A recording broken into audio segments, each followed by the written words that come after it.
Hey everyone, Steve Grogan here, founder of Geek, Wing Chun. Today's drill is on the alternate list, so if you don't have enough people or enough gear to do one of the other drills from reflex, sensitivity, and miscellaneous, plug this one in there.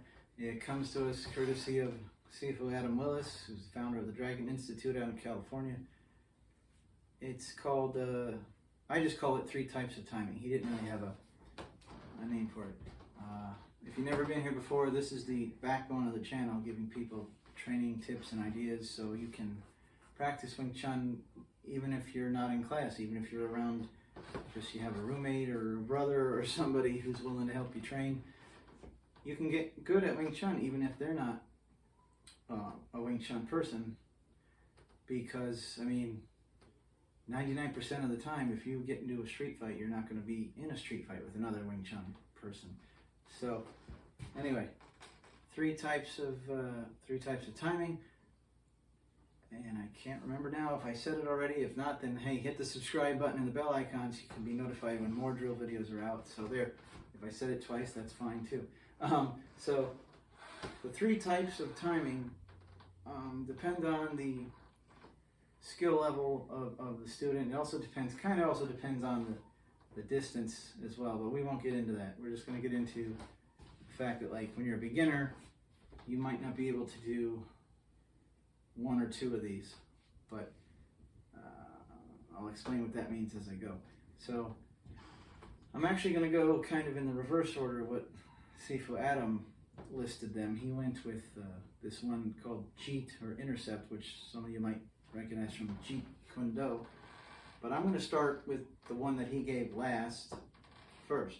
And this is, I don't remember the Chinese name of it. It's basically, though, it's if you block without attacking and then you attack. So, like, let's say Caleb is in his fighting stance there, and he goes to hit me. So I blocked that, right? And then when he pulls that back, so I blocked it, but then I come in and I attack. So it's 1 beat after your defense, right? The second one is what Wing Chun is known for, the simultaneous attack and defense. So he goes and attacks.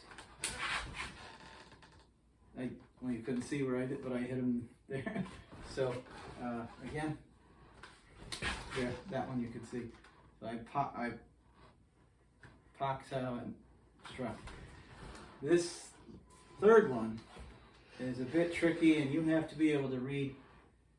See, the thing is, if he starts swinging before you do this, and you're trying to just do the JEET or the Intercept, then you're going to get hit. You would have to know to hit when he moves to strike.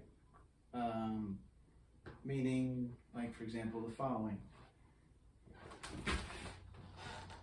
So, I mean, my arm came across his strike, right? Here goes again. But I didn't really block it. Again.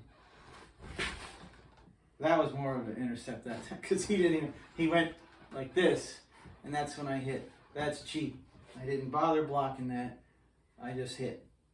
And that one takes, like I said, the ability to read the body really well, and the timing just has to be there because you're not bothering to block. So if you're off, you're gonna get hit.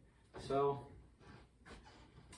the purpose of the drill is to try to do these 3 kinds of timing.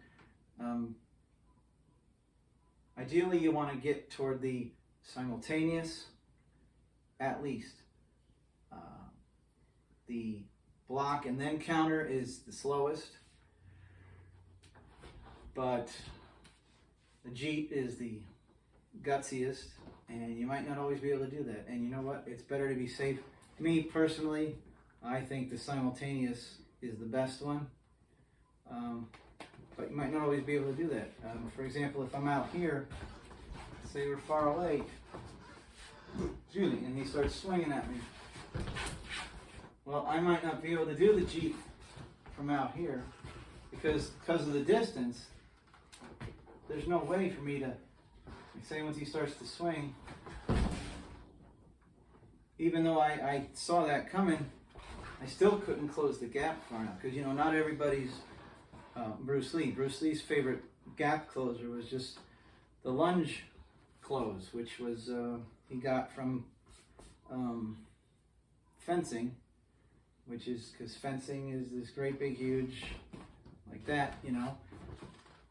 But that worked for Bruce, but that's not going to work for everybody. So basically, that's what you're going to practice. Practice, practice, practice, practice. Trying to get the timing down for the block, but then counter, simultaneous block and hit, or just jeet. And oh, the other thing I should say about jeet you might find is, like, if I'll take my glasses off to be safe. If you were in close and he started to swing, I don't know if you could catch that. I moved without thinking about that. I don't know if we were off camera, and I'm blind as I can't even read what's on my shirt without my glasses. That's how nearsighted I am. So if you're in close, you might not have the time to block and attack, right? So that's where jeet would really come in. So if he moved to attack, I didn't bother blocking. I just saw him move. I'm like, crap, he's probably not up to any good, so I hit. So play around with that to develop your reflexes, and it also helps develop your sense of time. Not your sense of timing. Well, yeah, your sense of time, but also your sense of distance. Because, like I said, out here you would do more block and then counter first. In here, more jeet. Okay, so play around with that. And if you think about it, if you think of it, I should say, come back, leave a comment, let us know how it went out, how it turned out for you. Train hard, but train safe. Hit the subscribe button and the bell icon, and we'll see you in the next video.